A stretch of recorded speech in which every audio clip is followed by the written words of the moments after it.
Alright, hello everybody, and welcome to the African Kingdoms Expert 3v3 Showcase, hosted by myself, Resins22, and Robo, who will be co-casting with me today.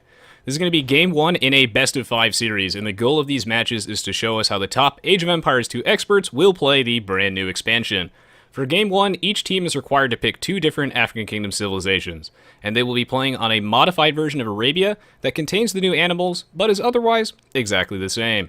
You can find more information on the rules in the video description below, or you can ask a mod in the Twitch chat. Now, you can see the draft on the screen, but Spring and Friends team did make a little bit of an error in that draft, unfortunately, and we've been trying to get into this game now for an hour and 10 minutes, but I swear it's going to start soon. Their draft is actually going to be Portuguese, Berbers, and Magyars, and it looks like the game is about to begin. So yes, Robo will be co-casting with me today. Hello, guys.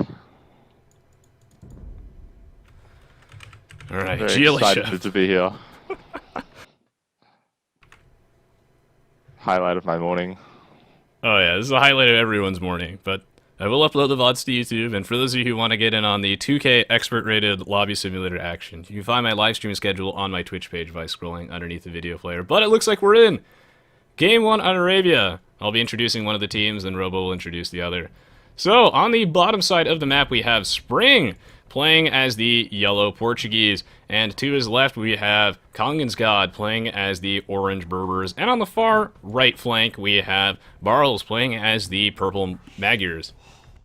And then on the other team, the German or NC team, we have Andrin in the pocket position in green with the Ethiopians. Then on the right, Nilferd playing as the Berbers in red. And finally, Pedro as the Mayans on the left-hand side. Now, I briefly flashed before the game the Captain's Mode draft, and we saw that both teams ended up banning the Huns and the Mongols, which are 2 civs that in the classic 1.0 C balance are very, very strong, but they have been nerfed a little bit in African Kingdoms. What do you think of both teams' civilization choices and their bans? The bans are not unexpected because these are all standard AOC players, so they are used to the Huns, Mongols being the dominant civs, and maybe that's just sort of followed them over to African Kingdoms without really understanding the nerfs and the new civs. But in terms of picking, I think the Portuguese is the only outlier in terms of civs, purely because I would assume they'd want to save it for the Team Islands map. Seems the Portuguese are a pretty strong water civ. Yeah, I definitely have to agree with you there. So in Game 2, guys, everyone is going to be playing on Team Islands, and they have to pick the other 2 African Kingdom civilizations that they didn't actually pick in this game. So personally, I would have expected to see the Ethiopians and the Malians as both teams land civilizations of choice for Arabia, and then perhaps the Portuguese and the Berbers for the Team Islands game after. And ooh, Kongens got accidentally sniped that ostrich with his town center, so no food for him. But yeah, I would have expected the 2 civs that had the water bonuses here, so we'll have to see how the next game turns out. But both teams putting a little bit of an emphasis on the Berbers. Why do you think that is?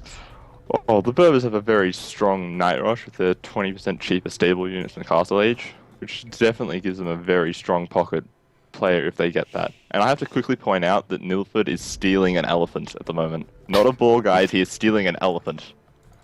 Oh my god, yeah, he is. Now, he has to be really careful here as he's gonna lose the scout. Oh, the HD delay is quite something to get used to. Now, the elephant functions the exact same way as a boar does, but it has 400 food. And, ooh, are they going to call the restart? Are we going back? I think it's quite likely. No. Oh, he's just have fun. I think the game sound is on Killua HX. Can you guys not hear it at all? I can turn it up a little bit.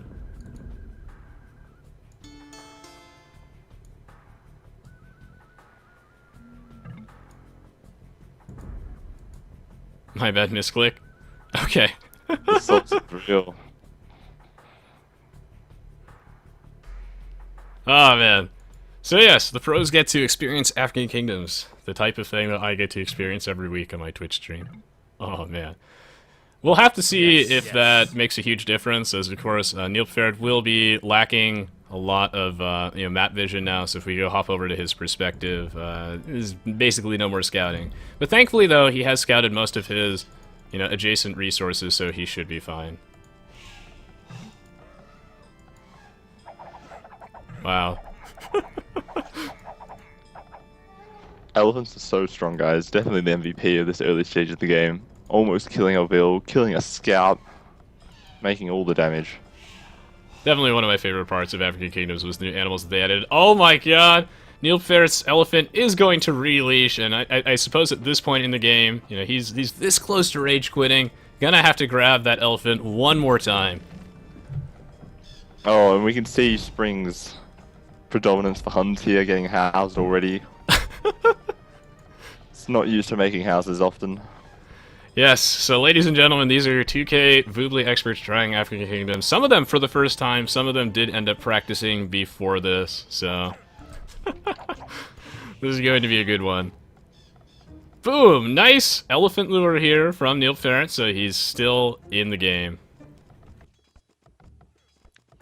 Well, to be fair, there isn't really much you can do to get yourself knocked out of the game at this stage.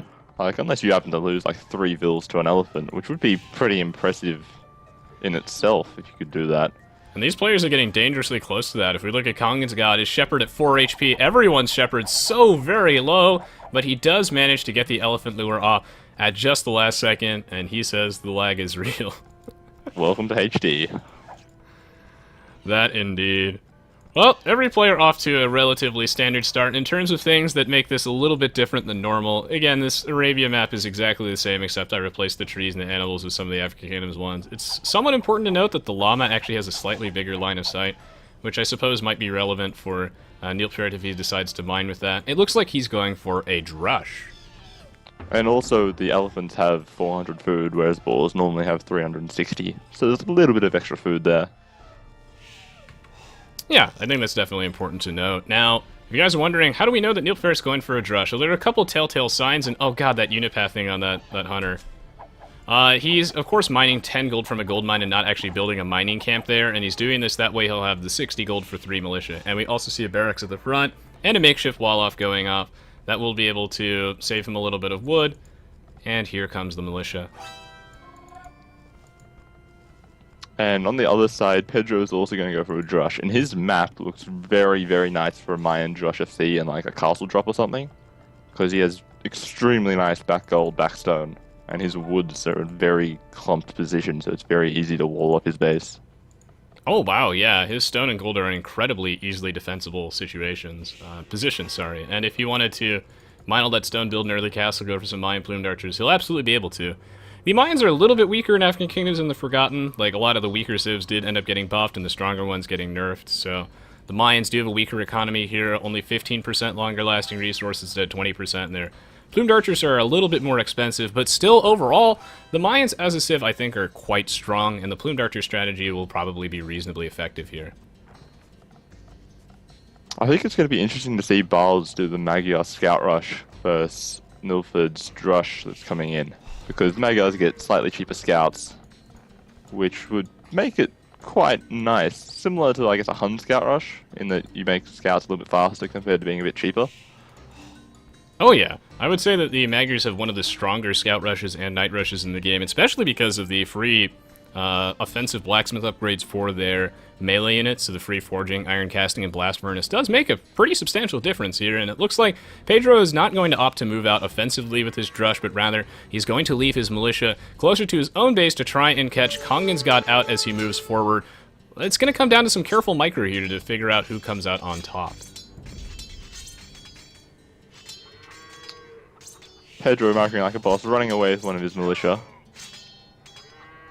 And one of the other things here that's important to keep in mind is that the Mayans, Aztecs, and Incas have an Eagle Scout instead of a Scout Cavalry, so they have 1 extra attack, and they have 5 extra HP, which makes them quite strong in the Dark Age, and it's another reason why the Aztec rush is so good, of course. And like you mentioned, Pedro, microing like a boss, is going to be completely just going to mop up all of Kongan's God's militia and take his Scout out too, so Pedro off to a fantastic start. And Bals is in a pretty good position as well. He's killed off one of Nilford's villagers who was walling on the right-hand side. Ooh. Using his feudal age scout. Yeah, it looks like Neilfert is trying to get in there with his 3 militia, but he's not able to due to a solid makeshift wall-off from Barles. And He's going to start queuing up a bunch of his scouts.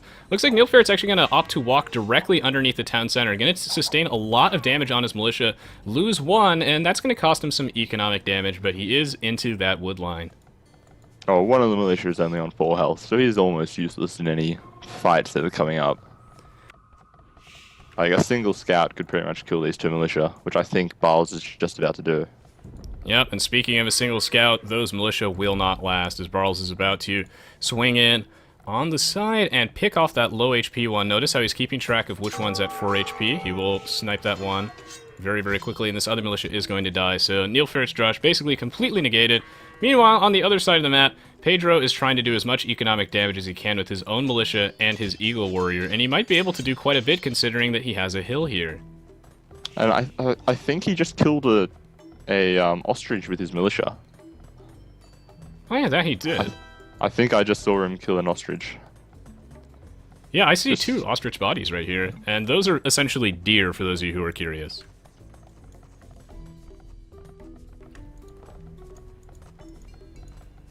Well, if we direct our attention back to Barles' base, he does have a gold mine that is actually very vulnerable. So it's on a hill, it's at the front of his base, it's not really that close to his wall off, but thankfully Barles does have map control since he was able to defend against that Drush successfully, so he won't be punished for that gold mine just quite yet. Meanwhile, Pedro trying to do as much damage as he can. It's okay if he doesn't kill any vills, because if he forces them to fight back, then they're not gathering any resources, so that's some economic damage. Oh, on the right, Barles denying a team wall from Andorin and Pedro. No, sorry, not Pedro, Nilford. These scouts getting in. Oh, that's going to be really devastating. Yeah, they're going to lose like 2 villagers there, I think, only for the cost of 1 scout, and without this wall off, their team is going to be pretty vulnerable. That would have been a very solid stone wall, so that's unfortunate to see that get denied. And Andorin's just about to almost lost a villager to a crocodile on the left-hand side of their team wall. But just barely lives at 4 HP, which is just enough. You can see these beautiful looking Ethiopian walls. We'll be able to close out the left side. Meanwhile, Barles is in with 2 of his scouts, and he does have his blacksmith now, so it means he immediately gets his free forging upgrade, so they get 3+3 attack. He's looking for some foragers.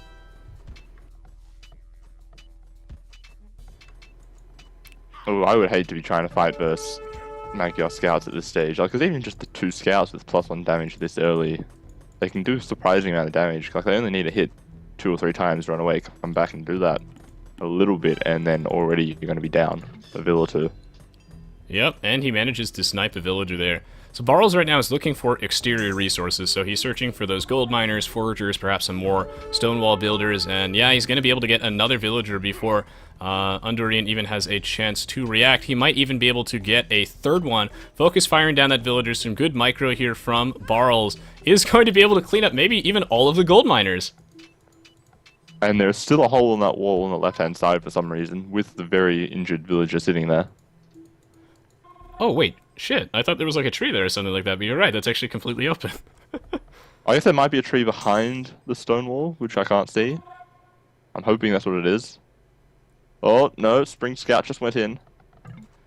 Okay, so that is actually completely open. Meanwhile, Nilfert up to the Castle Age. Barles still running rampant with these 2 scouts, forcing Undurine to actually reassign a bunch of his villagers to that gold mine. And according to him, that is actually apparently how you pronounce his name. Still getting used to that.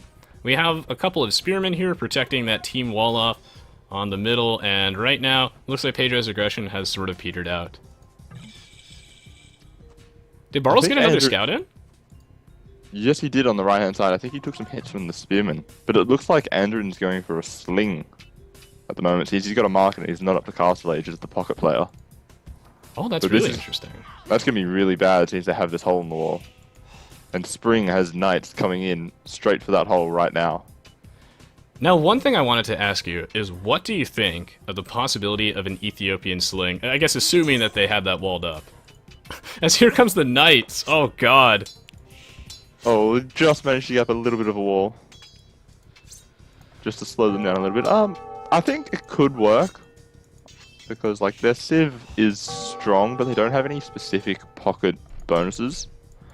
Like, their bonuses are pike and helm, upgrades are free, and their archers fire faster. So, like, those don't really help you with a night rush. And, like, the extra 100 food and gold when you age up is useful. but it isn't as massive as, like, say, the Berbers, where they get their 20% cheaper knights, which is a really massive difference. Yeah, I think this is a very, very curious choice, and I wonder exactly how strong it is. Because the Ethiopians in the pocket, while they're not crazy, they do have a couple of, interesting options for them for sure. Like, you could fast Castle Age into Shotel Warriors, for example, which I think is at least decent. And since they get a free 100 food and 100 gold every time they advance to the next age, you could go for a pretty quick, abnormally fast Castle Age, get it a couple extra knights over your opponent, maybe do some damage, but it's definitely not as strong as, say, the Berber's pocket, or perhaps even the Portuguese one, so we'll have to see if the sling pays off, because like you said, he doesn't really have any specific bonuses for it. And also, yeah, coinage and banking got a little bit more expensive in African Kingdoms, by the way. Well, we can see here Bowles is getting raided pretty heavily by Nilford's knights, but at the same time, Nilford's having to send camels over to help Andoran. So, like, they're sort of splitting up their armies because of this hole in the wall that they've got, which I have to mention is still open. So Spring can just constantly stream in knights if he wants to. Yeah, Spring managed to bust down that, like, incredible 1% finish at constructing a little piece of stone wall there, and he's just worming his knights in, worming in more scouts, and as a result, well, Green is just doing rather poorly right now. This sling is not paying off as his economy in absolute shambles. Only at 29 population, 22 minutes into the game, and Nilfgaard has to, concede a little bit of pressure here by trying to defend with some camels, and Spring is just going to get away. And just not sending those knights forward, it's giving Biles a little bit of time to get up some town centers and make some knights of his own to defend. Yeah, which is going to be great. It'll give him a chance to build up another town center, and then Spring is coming in to reinforce him. The Portuguese Night Rush is quite strong because all of their units cost 15% less gold, so this also includes things like military units, monks, trade carts, and of course, knights. Nilfgaard is going to try and send in a group of his knights to do a little bit more raiding, but he is severely outnumbered here. I don't think he'll be able to get that much damage done, but maybe he can snipe a villager. And also, Biles has more upgrades because he has the free +1/+2 attack from the blacksmith. Oh yeah, that is definitely going to be substantial here. Straight up fights are going to be really bad for Nilfgaard. Like, let alone the fact that he's outnumbered by almost 3-1. Just the upgrades advantage alone is a massive difference. And he's going to recognize this, and Nilfgaard is actually going to pull out with some of his knights at the front, but it's just a diversion as he's still harassing a lot of Barl's villagers who are trying to build that town center. He's going to lose that one villager, probably the spearman as well, and meanwhile, in Spring's base, he's getting heavily raided by some of Pedro's crossbows. And while this is happening, Kong just seems to be happily booming away on some TCs, making some mangonels, just playing it easy. I imagine that he has quite a strong economy here. Well, he has 54 population, which is definitely not bad, and it's also important to note that, I guess just for consistency purposes, I'll call him Andoran, even though, like, supposedly it's Andorine. In his own base, he finally managed to actually clear out a lot of those knights, so now Nilfgaard doesn't have to defend him anymore, and he can start focusing on applying pressure to Barls, which he might be able to do, considering he has camels, might give him a little bit of an edge in these knight v knight fights, as soon as he can make up for, of course, the lack of iron casting. And then there's also the thing that Spring can quite easily come in with his knights because they're such a fast unit, whereas Pedro's army is crossbows. So, like, they're very slow, and they're just going to have to mainly stick with attacking Kong or Spring. So they just can't cross the map and help out efficiently at all. We see a pretty good play here from Pedro as he's trying to box his knights in. You get them surrounded by the trees on as many sides as possible to make it difficult for Spring to get this around with his melee units. But still, Spring's knights are able to clean up Pedro's armies of crossmen. Pedro's going to lose almost everything, and right now he's at a very low military population. So Kongsgård going to move in with the mangonel and 2 knights, apply some pressure, but Pedro is all walled up. But at home, Pedro has basically nothing to defend. So Kong could get in quite easily with this single mangonel and 2 knights. And there's meanwhile, really nothing Pedro can do about that. Yeah, that's true. He's going to have a lot of difficulty defending against this, but he still has a bit of time. Meanwhile, Nilfgaard is going to be pulling back a bit with his own knights. Andoran trying to do his best to sling as many resources as he can to his teammates, but he's still quite far behind here. I'm not exactly sure how strong slinging is now that coinage and banking cost a little bit more, but it's probably still a viable strategy. We'll have to see how that pays off, because he got punished for it so hard, it's almost as if they're down a player. Oh yeah, like if he hadn't lost about, what is it, 5 or 6 vills to the scouts and the walling shenanigans, this thing would be a whole lot stronger. But like his eco was easily delayed by 2, 3, or maybe even 4 minutes just by all that loss and the time wasted getting those walls up.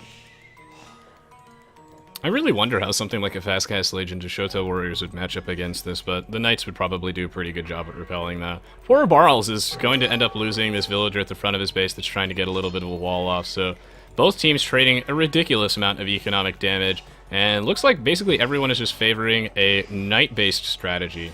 Except for, of course, Pedro, who can't make Knights. The Forgotten Son. Poor minds.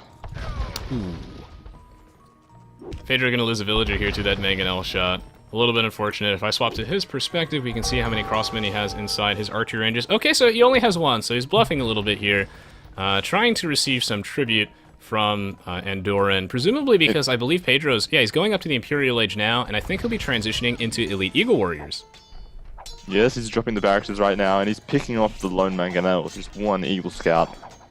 Hopefully they remember that they need to do an Eagle Warrior upgrade before doing Elite Eagle. That would be quite unfortunate. Oh yeah, that's true. One thing that's interesting to note, which it won't be actually relevant in this game, but Eagle Scouts take a substantially longer amount of time to create than Eagle Warriors do, so you're going to want to grab that Eagle Warrior upgrade before you start making Eagle Scouts, otherwise it's going to take an incredibly long time for you to mass those up. Meanwhile, Spring trying to defend Barles, who is able to clear out the Knights on his own. Pedro about halfway up to the Imperial Age, and we'll see him start grabbing some of those Eagle Warrior upgrades soon. Unfortunately, Kong was just trying to forward a siege workshop, and his villager got killed by a crocodile and a crossbowman. Ah, that's so unfortunate. Unfortunate little positioning right there. He won't be able to get this siege workshop up in time, and since that siege workshop got delayed, that's going to allow Pedro plenty of time to get up to the Imperial Age before it comes up, and that's a window of opportunity that Kongensgott is going to miss out on. Fortunately, but like he's nothing much he can do about it now. He didn't have any army whatsoever to go help out, really. Oh yeah. Kong's very, very short on the military recently. Only just recently he's dropped down 2 extra stables and started pumping out camels. It looks like Kongensgott is actually backing up his siege workshop a little bit. We see a bunch of the... Yes, okay, so he did get the Eagle Warrior upgrade, and they're reinforcing with stone walls at the back, so Pedro's still a little bit concerned about getting his walls busted. This is going to be the moment for NC, the big power spike that they were waiting for.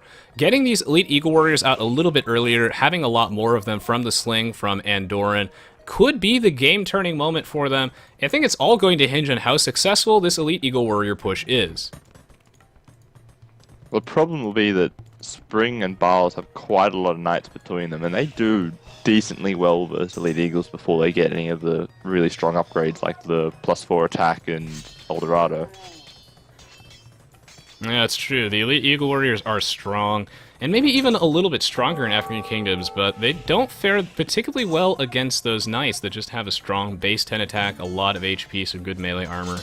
Arson is a new technology that added in African Kingdoms at the barracks very cheap in the Castle Age. It gives +2 attack bonus to all your infantry units when they attack buildings, so that will allow the Eagle Warriors to swing by, maybe snipe a few town centers a bit easier. But he's going to need a lot of Eagle Warriors to deal with these Knights and Camels, because like you said, there are just so many of them.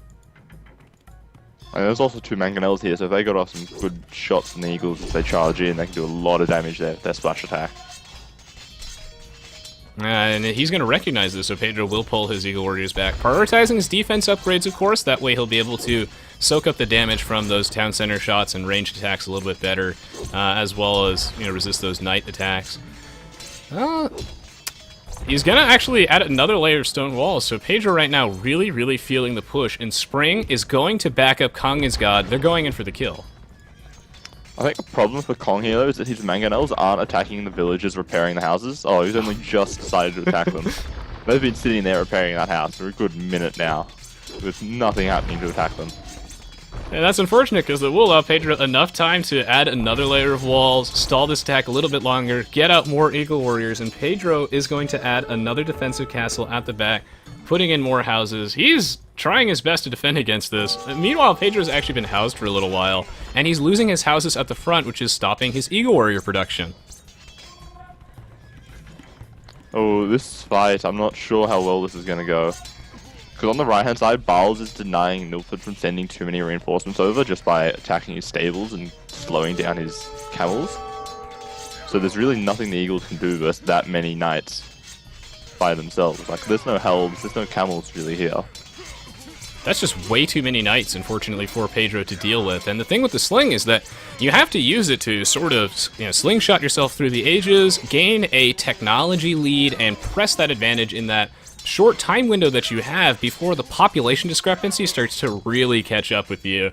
That's one of the weaknesses of slinging. If you don't get something off early on, then you're going to end up in a 2v1 situation without a big enough lead. And that's what Pedro's running into right now. He's back down to 108 population, getting mopped up by all those knights, but he does add another layer of walls successfully and a castle, so Pedro will be able to hold the line. For now, we have Kong up to Imperial Age as the Berbers. Not entirely sure what he's going to be going for at this stage, though. Since they don't get Paladin, which will be a slight problem. This is one of the points that I covered a lot in my African Kingdoms Balance video, this idea that the Berbers are a very strong, maybe even oppressively strong civilization in the Castle Age due to their 20% cheaper cavalry units at the stable, but they don't scale that well into the Imperial Age because they're missing technologies like Paladins. So you're right, I am very interested to see what he'll go for here, especially against these elite Eagle Warriors, going for something like a very archer range focused army comp might get punished here. And right now, Pedro on the offensive push back. He is going to clear out a lot of the knights in his own base because they're sitting underneath the castle. He's going to deny this forward castle from Kongensgard, and Pedro's pushing forward.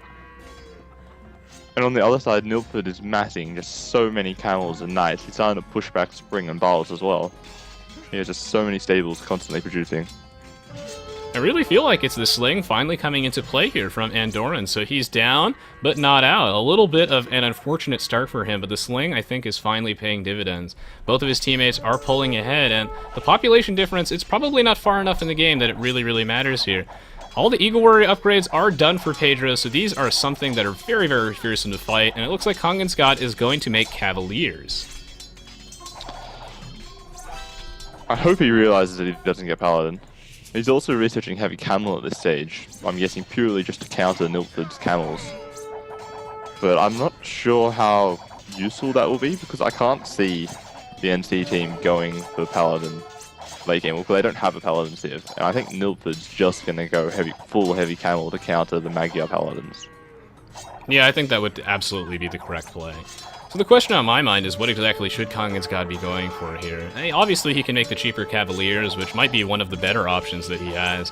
Champions are a thought here for the Berbers, but again, they're not necessarily exceptional. He's not really taking advantage of any of his own civilization's bonuses. And right now, Kongensgard is trying desperately to muster defense, putting down another defensive castle. He's going to need some help really soon, or he might just be dead. Oh yeah, he's got TCs fully garrisoned, like, what, this is close to 80% of his economy is idle at the moment. And Nilford is here as well, with quite a few camels. Welcome to the stream, Chalky Fries. Things are looking awful here for Kongensgard. He's trying his best to muster defense, and, well, Spring is here to back him up with a bunch of knights. Spring not actually up to the Imperial Age yet, so he only has knights dealing with these elite Eagle Warriors that have exceptional combat stats. The Flood is just coming in. We can see the massive power spike that the Mayans get once they get to the Imperial Age. Nilfgaard also up to the Imperial Age. And we're going to see some Heavy Camel, perhaps, and a Cavalier upgrade on the way. I definitely think Heavy Camel is going to be a given option at this stage, because there isn't much else that he can really do versus the Magyar player. Just because he's going to be going for Paladin, presumably. And we can see Barles has actually just got the Cavalier upgrade. Yeah, Heavy Camel is going to be incredibly strong against the very, cavalry-focused strategy that we see from the Spring and Friends, aka Rain team. Kongensgard is just slowly running out of juice. All of his villagers garrisoned in those town centers. That's why we usually don't see players, ringing the town bell, because it makes too much of their economy go idle. Really, in this case, Kongensgard has no choice but to garrison most of his villagers and slowly bleed out. But Barles is here to try and back him up. Probably won't be enough. Or will it? No, I can't see it. being enough. Like, Spring is spamming out a lot of knights from a lot of stables, but they're just Castle Age knights. And, like, they're just getting so heavily out-teched. And it looks like the Rain team is going to recognize that the match has slowly just slipped away from their grasp gradually, and they are going to call it GG. So that's one win for NC, and a very entertaining match at that. A lot of people, might have been concerned that at the start of the game, with the unfortunate beginning that Andorran got, that NC didn't really stand a chance, but they managed to pull it back. The Elite Eagle Warrior push was enough, and they managed to seize a victory here. Oh yeah, I definitely thought NC had a significant advantage leading into the early Castle Age. I'm sorry, had a significant disadvantage because of just all the economic harassment that happened from the scouts. Well, Kong's... Fighting to the last villager, it seems. Kong is not content to call GG, of course. He can do this. He can 3v1, never give in, never surrender, but unfortunately he will eventually peter out here and run out of momentum. So what did you think from the what did you think about the play from the players here in general and their strategy choices? I feel NC went for a much more team-focused strategy with the sling and the team walls, whereas the Rain team was all just like doing their individual strategies and then trying to make it work when they saw an opportunity, such as when Barles managed to keep Andorran open and Spring could get in. But like, if Barles hadn't been able to get there at that point in time, then their strategy would have completely failed early. Yeah, I'm gonna have to agree with you there. I really like that NC just felt like a coordinated, cohesive machine here with the team wall. They just really just seem to be on the same page. So even though there was a hole in the wall at the start, which was an absolute disaster, they were able to rush to Andorran's aid, and they really just all felt on the same page here. And yeah, Spring's team all doing their own thing. That approach did not pay off, but we'll have to see what happens in Game 2, because the Rain team no longer has access to the Portuguese or the Berbers. Which will be quite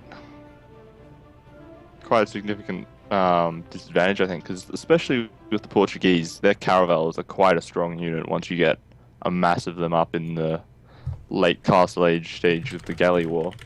Assuming there is a Galley War, which might not happen because we have fire galleys and demolition rafts, guys. Oh yeah, I can't wait to finally see the new water metagame that we've all been thinking about, but no one actually wants to play. Oh, I've wanted to play it, there's just no one to play it with, unfortunately. That's true. Well, it just goes to show, by the way, guys, you can win without making any military units, provided that your team is there to support you and you're able to recover in time. Because Andorran did manage to recover, get up to a whopping 88 villagers, and his tributes were definitely enough to, I think, turn the tides of this game. So I can't wait to see where Game 2 goes.